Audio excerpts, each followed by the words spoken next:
ನಿಜವಾಗ್ಲೂ ಖುಷಿ ಆಗುತ್ತೆ. ಯಾಕಂದರೆ ನಾನು ಅದೇ ಈಗ ಇದು ಹೊರಗಡೆ ಮಾತಾಡ್ತಾ ಇದ್ದೆ. ನಾನು ಅದೇ ಇಂಡಸ್ಟ್ರಿಗೆ ಇನ್ನೂ ಎಂಟ್ರಿ ಹೊಸಬ, ಒಂದು 2 ವರ್ಷ ಆಗಿದೆ ಇಂಡಸ್ಟ್ರಿಗೆ ಎಂಟ್ರಿ ಆಗಿದೆ. ಆವಾಗಿಂದ ನನಗೆ ಕೃಷ್ಣಪ್ಪನವರು ಭಾಳ ಚೆನ್ನಾಗಿ ಪರಿಚಯ, ಚಿರಪರಿಚಿತರು.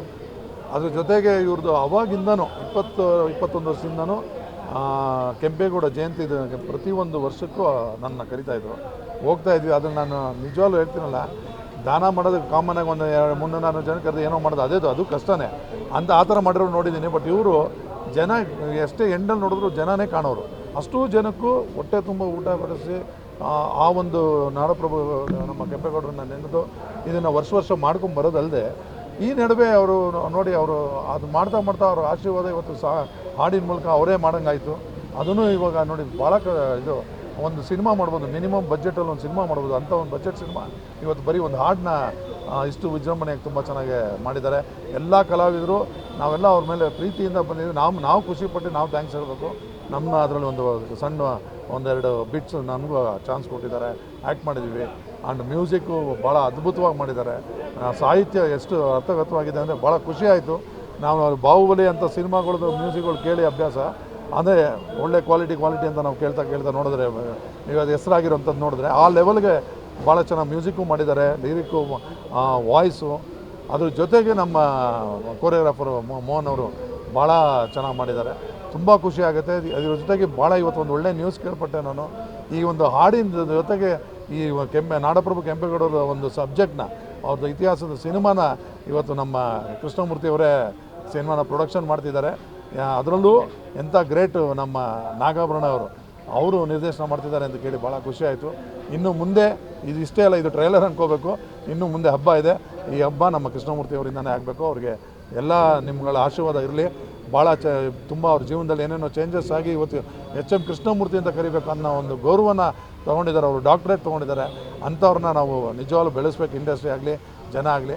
ಅಂಥವ್ರಿಗೆ ದಾನ ಶಕ್ತಿ ಕೊಟ್ಟರೆ ಇನ್ನೂ ಶಕ್ತಿ ಸಿಗಲಿ ಅಂತ ಕೇಳ್ಕೊತಾ ನನ್ನ ಮಾತು ಮುಗಿಸ್ತೇನೆ. ಸರ್, ನೀವು ಚಿತ್ರರಂಗದವರೇ ಆಗಿ ಚಿತ್ರರಂಗದಲ್ಲಿ ನಡೆದಿರುವ ಘಟನೆಗಳು, ಬೆಳವಣಿಗೆಗಳ ಬಗ್ಗೆ ಏನು ನಿಮ್ಮ ರಿಯಾಕ್ಷನ್?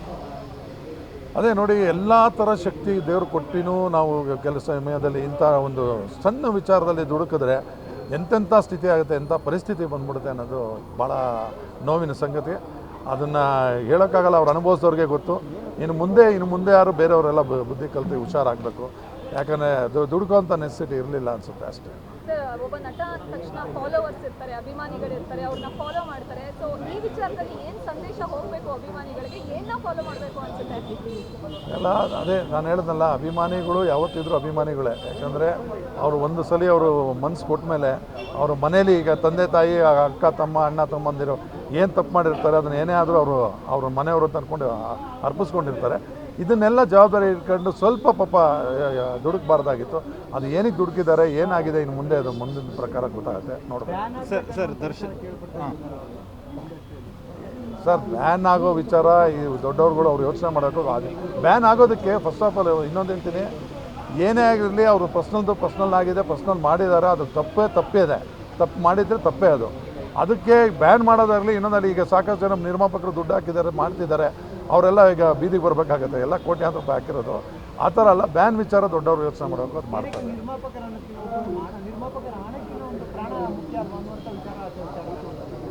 ಅದೇ ಪ್ರಾಣ ಮುಖ್ಯ ಆಗಿರೋದಕ್ಕೆ ಈಗ ಅಲ್ಲಿ ಹೋಗಿದೆ ಪ್ರಾಣ, ಅದ್ರ ಬಗ್ಗೆ ತನಿಖೆ ನಡೀತಾ ಇದೆ.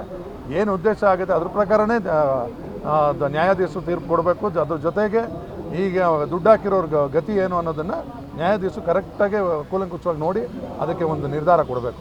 ಇಲ್ಲಿ ನಮ್ಮ ಇಂಡಸ್ಟ್ರಿಯವರು ಬ್ಯಾನ್ ಮಾಡೋದು, ಇನ್ನೊಂದು ಮಾಡೋದು ಅದೆಲ್ಲ ನಡೆಯುವಂಥ ವಿಷಯ ಅಲ್ಲ. ಯಾಕಂದರೆ ಎಲ್ಲೆಲ್ಲಿ ಯಾರ್ಯಾರಿಗೆ ಏನೇನು ತೊಂದರೆ ಇದೆ, ಏನೇನು ಪರಿಸ್ಥಿತಿ ಇದೆ, ಅದು ಅವರೇ ಯೋಚನೆ ಮಾಡಬೇಕು. ಬಹಳಷ್ಟು ಸಲ ಯಾವುದೇ ಒಳ್ಳೇದು ಕೆಟ್ಟದು ಆದಾಗ ಇಂಡಸ್ಟ್ರಿ ಅವರು ರಿಯಾಕ್ಟ್ ಮಾಡ್ತಾರೆ ಮುಂದೆ ಬಂದು. ಬಟ್ ಈ ವಿಚಾರದಲ್ಲಿ ಬಹಳಷ್ಟು ಜನ ರಿಯಾಕ್ಟ್ ಮಾಡೋಕ್ಕೆ ಹಿಂದೆ ಮುಂದೆ ನೋಡ್ತಿದ್ದಾರೆ, ಮೌನ ವಹಿಸಿದ್ದಾರೆ. ನೋಡಿ, ನಾನು ಒಬ್ಬ ಸ್ನೇಹಿತನಾಗಿ ನನಗೆ ಅದನ್ನು ಇನ್ನೂ ಡೈಜೆಸ್ಟ್ ಮಾಡ್ಕೊಳಕ್ಕಾಗ್ತಿಲ್ಲ. ಸೊ ಹಂಗಾಗಿ ಯಾಕೆ ಮುಂದೆ ಬಂದಿಲ್ಲ ಅಂದರೆ ಏನು ಅಂತಲೇ ಗೊತ್ತಾಗ್ತಿಲ್ಲ. ಇಂಥ ಒಂದು ಸ್ಥಿತಿ ದರ್ಶನ್ ಬಂತಲ್ಲ, ಏನಕ್ಕೆ ಬಂದಿದೆ, ಯಾಕೆ ಹಿಂಗಾಯಿತು ಅನ್ನೋದಕ್ಕೆ ಇನ್ನೂ ಯೋಚನೆ ಮಾಡ್ತಾಯಿದ್ದೀವಿ ಹೊರತು ನಮ್ಮ ಕೈಲೂ ಅದನ್ನು ಡೈಜೆಸ್ಟ್ ಮಾಡ್ಕೊಂಡು ಅದಕ್ಕೆ ಉತ್ತರ ಕೊಡೋಕ್ಕೆ ಶಕ್ತಿನೇ ಇಲ್ಲ. ಅದಕ್ಕೆ ಅರ್ಥನೇ ಆಗ್ತಾಯಿಲ್ಲ. ಸರ್, ರೌಡಿ ಶೀಟರ್ ಅನ್ನೋ ಇದನ್ನು ಈ ಮೂಲಕ ತೆರಿಬೇಕು ಅಂತ ಹೇಳ್ತಾ ಇದ್ದಾರೆ. ಬಟ್ ಕನ್ನಡ ಚಿತ್ರರಂಗದಲ್ಲಿ ಯಾರನ್ನೂ ಕೂಡ ಇಲ್ಲಿ ತನಕ ರೌಡಿ ಶೀಟರ್ ಅಂತ ಪರಿಗಣಿಸಿಲ್ಲ. ಈಗ ನಾನು ನನ್ನ ಪ್ರಕಾರ ಹೇಳಬೇಕು ಅಂದರೆ ನೋಡಿ, ಅವೆಚ್ಚಲ್ ನಂತರ ಒಂದು ಸತತವಾಗಿ ಕೊಲೆಗಳು ಮಾಡ್ತಿರೋರಿಗೆ ರೌಡಿ ಶೀಟರ್ ಅಂತ ಮಾಡ್ತಾರೆ. ಇದು ಏನು ಅಚಾತುರ್ಯದಿಂದ ಯಾಕಿಂತ ಒಂದು ದುಡುಕು ಒಂದು ನಿರ್ಧಾರ ತೊಗೊಂಡು ಈ ಥರ ಮಾಡ್ಕೊಂಡಿದ್ದಾರೆ ಅದು ಗೊತ್ತಿಲ್ಲ. ಇದಕ್ಕೆ ಆ ಥರ ಹಾಕೋದು ಅರ್ಥ ಇರಲ್ಲ. ಅದು ಸಾಕಷ್ಟು ತಪ್ಪುಗಳು ಕಂಟಿನ್ಯೂಸ್ ಆಗಿ ನಡೆದಾಗ, ಅದು ಸೇಮ್ ಒಂದು ಕ್ರೈಮ್ ನಡೆದಾಗ ಮಾತ್ರ ಈ ಒಂದು ನಿಮ್ಮ ಪ್ರಕಾರ ರೌಡಿ ಶೀಟ್ರು ಇಂಥದ್ದೆಲ್ಲ ಬರೋದು ನನ್ನ ಪ್ರಕಾರ.